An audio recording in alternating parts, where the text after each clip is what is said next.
পশ্চিমবঙ্গের পূর্বতন মুখ্যমন্ত্রীর বাড়ির পাড়ায় কেউ পা রাখতে পারতেন না। এমনকি পূর্বতন শাসক দল তৃণমূল কংগ্রেসের দলের সেকেন্ড ইন কমান্ড অভিষেক বন্দ্যোপাধ্যায়ের বাড়ির দিকে কেউ চোখ তুলে পর্যন্ত তাকাতে পারতেন না।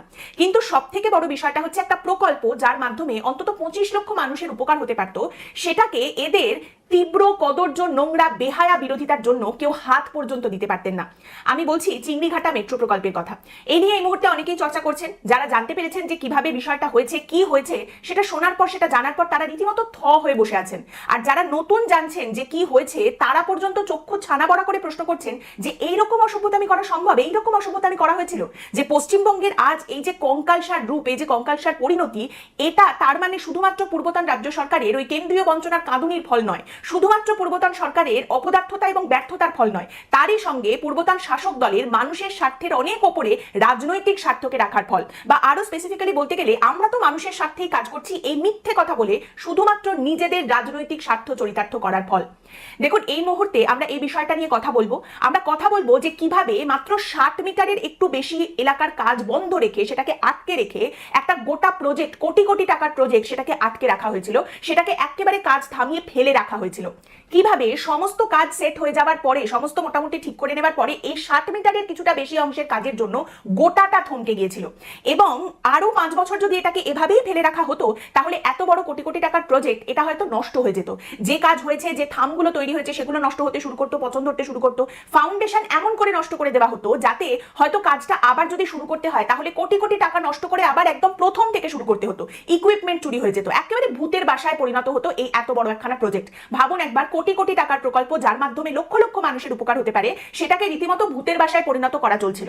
যদিও এটা শুনে চমকে যাবেন না, তার কারণ পশ্চিমবঙ্গে বহু প্রকল্পের ক্ষেত্রে এরকমটা করা হয়েছে। আর এক্ষেত্রে স্বপ্ন আর বাস্তবের মধ্যে ফারাকটা ছিল মাত্র 60 মিটারের কিছু বেশি। আর এই জায়গাটা জুড়ে একেবারে জেদ করে গেড়ে বসেছিলেন মমতা বন্দ্যোপাধ্যায় নিজে। এই বিষয়টা নিয়ে আমরা কথা বলবো, তার 3টে কারণ রয়েছে। প্রথম কারণ হচ্ছে, এই মুহূর্তে আপনাদের মনে হচ্ছে যে পশ্চিমবঙ্গে নতুন সরকার আসার পর একটা কাজের ঝড় দেখতে পাওয়া যাচ্ছে। এই ঝড় যত না নতুন কাজের, তার থেকে অনেক বেশি পুরনো যে কাজগুলোকে আটকে রাখা হয়েছিল, পলিসি প্যারালিসিস করে যে কাজগুলোর একেবারে গলা টিপে দেওয়া হয়েছিল, সেই কাজের। এবং বর্তমান এই নতুন সরকারকে 1 বছর নতুন কোনো কাজে হাতই দিতে হবে না। তারা যদি পুরনো এই সমস্ত কাজগুলোকে শুরু করতে পারে, যে কাজগুলোকে আটকে রাখা হয়েছে সেগুলোর চাকা যদি ঘুরিয়ে দিতে পারে, তাহলেই কিন্তু বাংলার মানুষকে আসল পরিবর্তন তারা দেখাতে পারবেন। দ্বিতীয় কারণ হচ্ছে, আজকের এই পর্বটা তাদের দেখান। কাদের?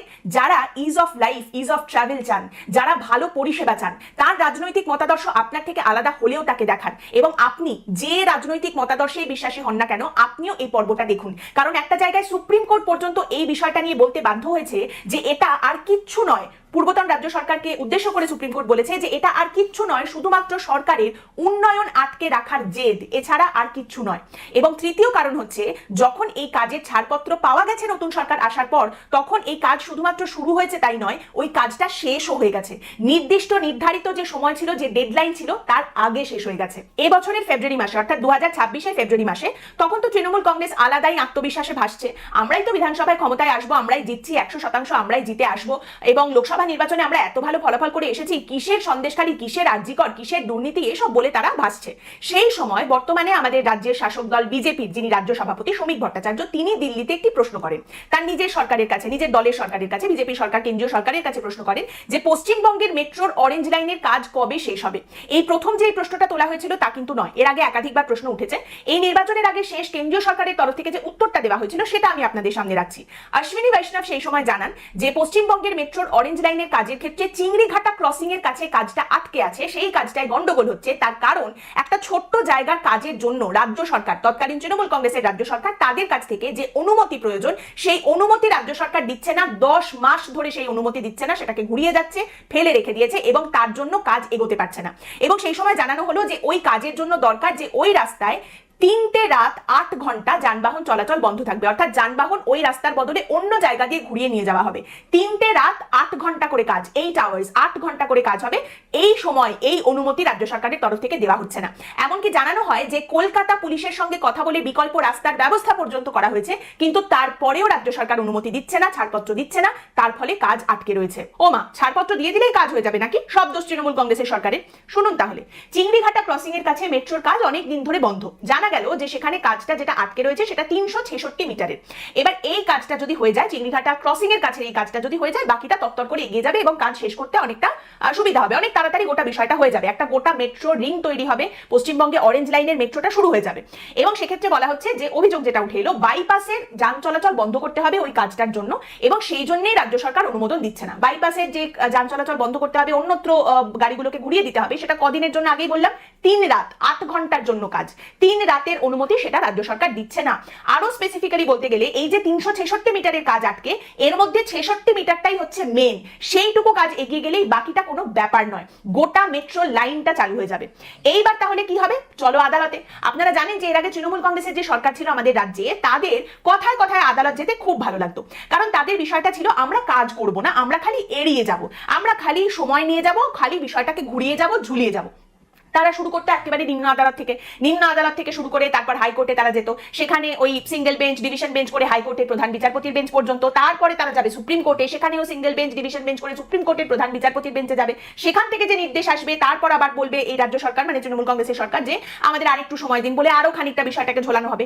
এই সব কিছুর মাধ্যমে ওই রাজ্য সরকারের বিরুদ্ধে যে নির্দেশগুলো সেগুলো কিন্তু বদলাবে না, যেটা হবে সেটা হলো বছরের পর বছর ঘুরিয়ে যাওয়া যাবে, সময় নেওয়া যাবে, কাজগুলো এড়ানো যাবে।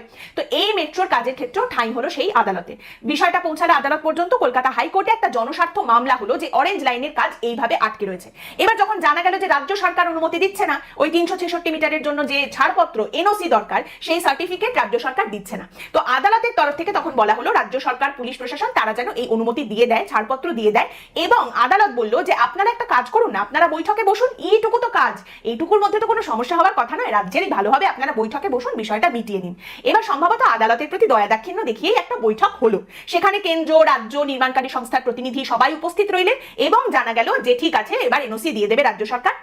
তৃণমূল কংগ্রেসের সরকার বলেছে উৎসবের মরশুমটা কেটে গেলে এনওসি দিয়ে দেওয়া হবে, এই ছাড়পত্র দিয়ে দেওয়া হবে। এটা আমি বলছি গত বছরের কথা, কিন্তু যে সময়ের মধ্যে এনওসি দেওয়ার কথা ছিল সেই সময় এসে জানা গেল যে না, রাজ্য সরকার তারপরেও কোনো রকম ছাড়পত্র দেয়নি। আবারও মনে করিয়ে দিই, মাত্র 366 মিটারের কাজ, আরো স্পেসিফিক্যালি 66 মিটারের জন্য এই কাজ আটকে রেখে দেওয়া হয়েছে। এবার জানানো হলো যে যখনই রাজ্য সরকারের কাছে এই ছাড়পত্র চাওয়া হচ্ছে, রাজ্য সরকার নানা রকম অজুহাত দিয়ে যাচ্ছে, কখনো বলছে উৎসব, কখনো বলছে বাইপাসের এখানে ট্রাফিক বন্ধ হয়ে গেলে গোটা কলকাতা অকেজো হয়ে যাবে, আমরা কি করে তোমাদের অনুমতি দেব। সেখানে বলা হচ্ছে মাত্র 3টে রাত আমাদের কাজ করার সময় দিন, তাহলেই আমরা কিন্তু এখানে পিলারগুলো তৈরি করে ফেলতে পারবো এবং তারপর আর কোনো সমস্যা হবে না। কিন্তু তারপরেও রাজ্য সরকার কোনো রকম কথাবার্তা শুনছে না, অতএব এখানে আদালত যেন হস্তক্ষেপ করে, এই আবেদন নিয়ে আদালতের কাছে যাওয়া হলো হাইকোর্টে। হাইকোর্টের তরফ থেকে আবার বলা হলো যে আপনারা বৈঠক করুন, আপনারা কথা বলুন, রাজ্যের ব্যাপার, আপনাদেরই তো রাজ্য, আপনাদের মানুষেরই ভালো হবে, আপনারা কথা বলে বিষয়টা মিটিয়ে নিন। বৈঠক, তৃণমূল কংগ্রেসের সরকার কথা বলে সবটা মিটিয়ে নেবে, আরো ঘেটে দেওয়া, আরো গাড়িয়ে দেওয়ার কাজটা এখান থেকে শুরু হলো। এইবার রাজ্য জানায় যে বর্ষবরণ আছে, গঙ্গাসাগর মেলা আছে, দেখুন আমরা এখন কিছুতেই অনুমতি দিতে পারবো না। এবার জনস্বার্থ মামলাকারীর আইনজীবী তখন অতিষ্ঠ হয়ে বলেন যে আরে আপনারা এখন অনুমতি দিতে পারবেন না বলছেন, তাহলে আগে আপনারা প্রতিশ্রুতি দিলেন কেন? আপনারা তো আগেও জানতেন যে এই গঙ্গাসাগর মেলা আসবে, বর্ষবরণের অনুষ্ঠান আসবে, তাহলে আপনারা সব জেনে শুনে প্রতিশ্রুতিটা দিলেন কেন, এই সময়টা দিলেন কেন? 3টে রাতের জন্য কাজের সময় চাওয়া হচ্ছে, আপনারা সেটা দিচ্ছেন না, এত কিসের আপনাদের সমস্যা, এটা কি হচ্ছেটা কি? এবার এই যখন আলোচনা চলছে তখন পূর্বতন রাজ্য সরকারের অ্যাডভোকেট জেনারেল হাইকোর্টে এসে বলছেন যে স্যার, হাইকোর্টের তো এই মামলাটা শোনারই কথা নয়। মাথায় রাখুন, এতদিন ধরে আদালতে এত কথাবার্তা হয়ে গেছে, হাইকোর্ট বৈঠক করার নির্দেশ দিয়েছে, বিভিন্ন সময় আদালতে মামলাটা উঠছে, এই সময় এসে রাজ্যের অ্যাডভোকেট জেনারেল তখন হাইকোর্টকে বলছেন স্যার এটা তো আপনার শোনার কথাই নয়, আপনি তো শুনতে পারবেন না, এই জনস্বার্থ মামলা কলকাতা হাইকোর্টে তো গ্রহণযোগ্যই নয়। দেখুন, এই যে ছাড়পত্র দিতে হবে, এই যে এনওসি দিতে হবে, এটা তো সংশ্লিষ্ট আধিকারিকরা দেবেন, তাদের কাজ, এর মধ্যে আদালত তো ঢুকে পড়তে পারে না, আদালত ঢুকে এখানে কোনো তারিখ বেঁধে দিতে পারে না, অতএব এই মামলা শোনার কোনো ব্যাপারই নেই হাইকোর্টে। এতদিন পরে গিয়ে তাদের এই কথাটা মনে হয়েছে। আবারও মনে করিয়ে দিই, কাজ যেখানে আটকে রয়েছে সেটা 366 মিটার, স্পেসিফিক্যালি 66 মিটারের কাজ, মূল জায়গা, সেই কাজটা আটকে রাখা হচ্ছে। এইবার হাইকোর্টের তরফ থেকে তখন পূর্বতন রাজ্য সরকারের উদ্দেশ্যে বলা হয় যে দেখুন, ভারত একটা উৎসব প্রধান দেশ, এখানে উৎসবের কথা ভেবে যদি কাজ আটকে রাখতে হয় তাহলে তো কোনো কাজই হবে না, কোনো প্রকল্পই সম্পন্ন করা যাবে না, এবং আপনারা আগে প্রতিশ্রুতি দিয়ে যখন এবার প্রতিশ্রুতি ভেঙেছেন তখন তো আদালতকে হস্তক্ষেপ করতেই হবে। এবং তখন হাইকোর্টের তরফ থেকে বলা হয় যে একটা নির্দিষ্ট সময়ের মধ্যে আপনারা ছাড়পত্র দিন, এই কাজ সম্পূর্ণ করতে হবে। এইবার এই কথা সামনে আসার সঙ্গে সঙ্গে তৎকালীন তৃণমূল কংগ্রেসের সরকার একেবারে তিরিং বিরিং করে লাফিয়ে ওঠে এবং তারা বলে যে আরে এবারটা হাইকোর্ট তো কিচ্ছু জানে না, চলো আমি হাইকোর্টের নির্দেশকে চ্যালেঞ্জ করে এবার সুপ্রিম কোর্ট যাব।